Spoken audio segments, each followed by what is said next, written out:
Today's video dedication is for Whiskey Jack. Mondrak versus Arahbo, Jodah, and Ghired. We've got means of making tokens, Sword of Forge and Frontier for a bit of card advantage, and lands. I think we can keep that. And we draw on our first turn in multiplayer, that is a Cathar's Crusade. I'll just get down the plains here in case we draw into Emeria the Sky Ruin at some point. Being a turn away from Emeria can make all the difference, so we'll get as many plains in play as we can first before the castle. And we see another token generator in Captain of the Watch now, so I think we're fine to go for the Resolute Reinforcements before our commander hits, and then we can look at getting towards Sword of Forge and Frontier. I like to drop these and equip them on the same turn, so yeah, it would be really nice to actually get into some ramp in this deck. I've played it a few times and haven't seen a single piece yet. Speaking of ramp, Trace of Abundance going on to a basic mountain for Ghired. And we see the first cat from the cat player, it's Kazali Pridemage, so I'm not sure I want to play a Sword of Forge and Frontier into that now. They've got Unclaimed Territory in play now as well, which is noteworthy. Anyway, we'll get down the Resolute Reinforcements. Okay, and there's a Welcoming Vampire, so that's a good play for turn 3. Likely get down, maybe not get down our commander next turn. Unless we think it can survive a board wipe, maybe. Because obviously if we tap out 4 mana into our commander, we can't hold up the Indestructible on it.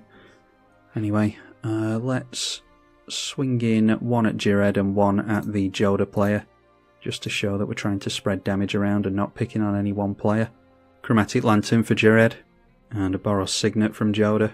Urza's Incubator, obviously going to name cat with that, so making their cats cost 2 less. And then Kazali Pridemate being buffed by the Arahbo, so was going to swing into Jodah. And then holding back, weirdly, so they could have had 6 damage on Jodah there. Don't know why you wouldn't swing in. Not like you care about blocking 2/1/1s. Yeah, should definitely be dealing a bunch of damage on Jodah, I reckon. Okay, so Castle Ardenvale for us, and I think it's getting down our commander. We drew into Increasing Devotion, so it would be nice to play that next turn. I'm just going to hope that my opponents don't go for a board wipe here. So now it's 2 damage to the cat player and 1 damage to each of our opponents. And like I said, we're just hoping that we don't see a board wipe here because we don't have the generic mana held up for making Mondrak indestructible.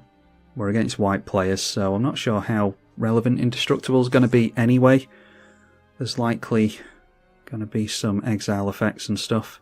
See another commander enter play, Ghired Conclave Exile. Cultivate from Jodah, then Jodah casting the first legendary creature, Jury Master of the Review, then Arahbo throwing down another cat, Leonin War Leader, and putting the buff on the Leonin War Leader. It does have Summoning Sickness, so yeah, I don't understand. Arahbo is an aggro deck, so they're not really willing to swing in with the Kazali Pridemate for some reason. That's a lot of damage could have been dealt to the Jodah, and the last thing you want to do with a Jodah player is give them time. Could even have swung in at the Naya player over here. Anyway, we at least get into a plains there, that's really good. So, we could go for the Increasing Devotion or set up with Cathar's Crusade, but I want to definitely have the mana held up for the Mondrak, so I think it's Blade Splicer here. And we're obviously missing out on attacks with the sword, but I have no doubt that this thing is going to blow it up as soon as it sees the sword anyway.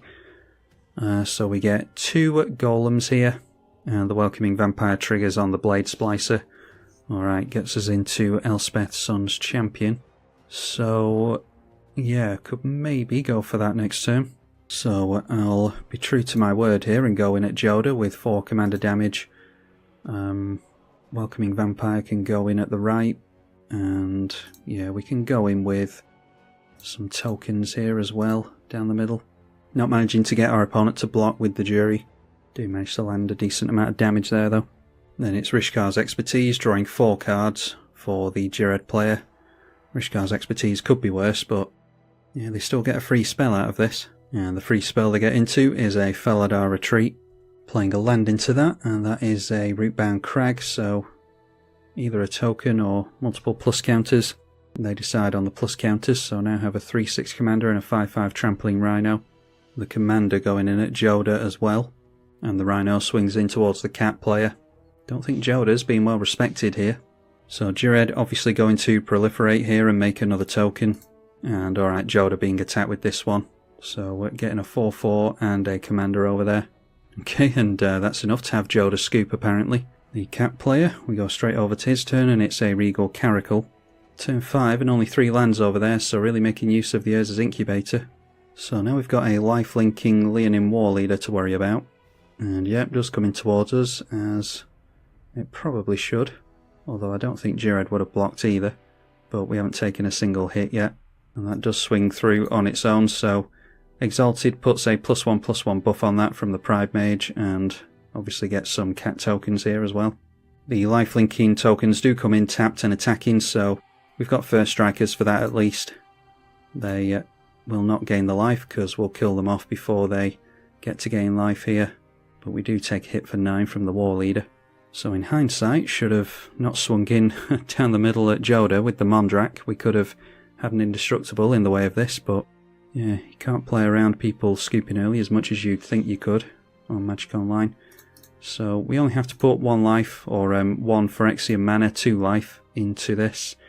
So it's 2 mana, 2 life. Sacrifice our token and the flash creature here. And that puts an indestructible counter on this thing. Oh my god, really? And then the cat player scoops as well. Ugh. Well, I'm hoping that we can get a decent 1v1. This is a few times that I've played Mondrak now, and everyone's scooping to it annoyingly. We've just drawn into another land, so I wonder if Elspeth can get the Ghired player to scoop. We'll crack this and go for a basic. Play Elspeth, Sun's Champion. Tick down on that and not destroy our Mondrak, thanks to it being indestructible now.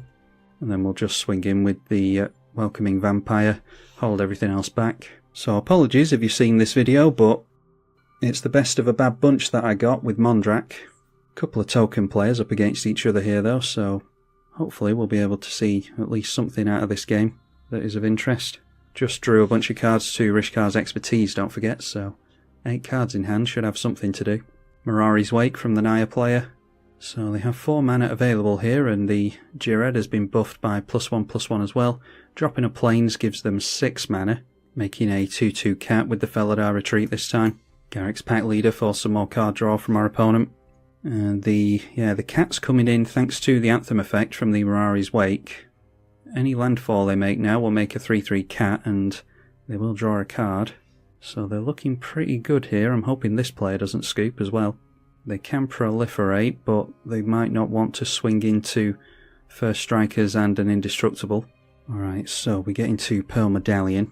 So probably best to get down Pearl Medallion and the Cathar's Crusade here, and we really need to be looking at the sword sometime soon, especially with a flyer. So we'll drop Pearl Medallion, making all our white spells cost 1 less, and then Cathar's Crusade ready for ticking up on the Elspeth. So we tick up, making 3 tokens. It's actually going to be 6 tokens thanks to our commander, and that means 6 triggers from the Cathar's Crusade. We draw to the Welcoming Vampire as well. So just like that, thanks to setting up with Elspeth, we've got a massive army now, and drew into Adeline. Speaking of massive armies, only 1 opponent though, so it's not as good as it would have been had our opponents actually bothered to carry on playing. So I've got plenty of chump blockers now. I think it's safe to just turn everything in sideways. The cat being thrown in the way of Mondrak, so that is currently a 10/10. It would be 10 points of commander damage. Have our opponent plummet down to 3. It might be that our opponent was working that out and does have a board wipe, but it's not likely that that will get rid of Mondrak, and then we can potentially just swing straight through with the Sword of Forge and Frontier, unless they leave themselves with a white cat token. And there we see a Helm of the Host from our opponent, so really making use of the double mana. And you'd probably make copies of the Garrick's Pack Leader instead, putting that on the Ghired. So just wanting multiple means of proliferating. Suppose you could do it with the Ghired now, get multiple Ghireds in play, and then go for Garrick's Pack Leader and draw lots of cards from all the populates that you'll get over the next few turns of attacking. Still not sure our opponent can get us here though. And then our opponent has a Cathar's Crusade of his own. Yeah, I still think we look to benefit more from that, but we'll find out soon enough. They drop a Forest, which makes a 2/2 Cat Beast, which will be a 3/3, and then further buffed by this thing.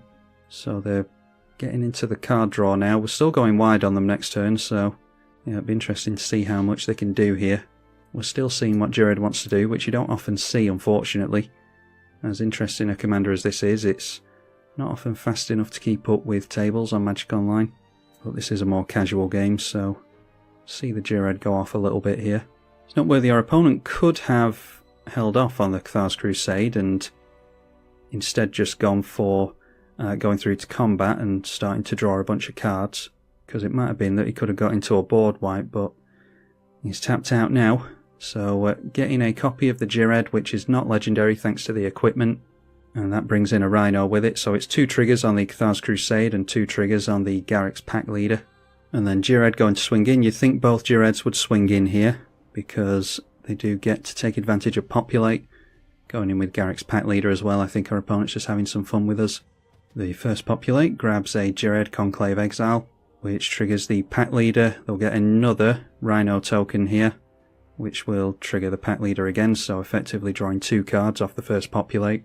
And then upon the card draw and the plus counters resolving, get another Populate with the Ghired.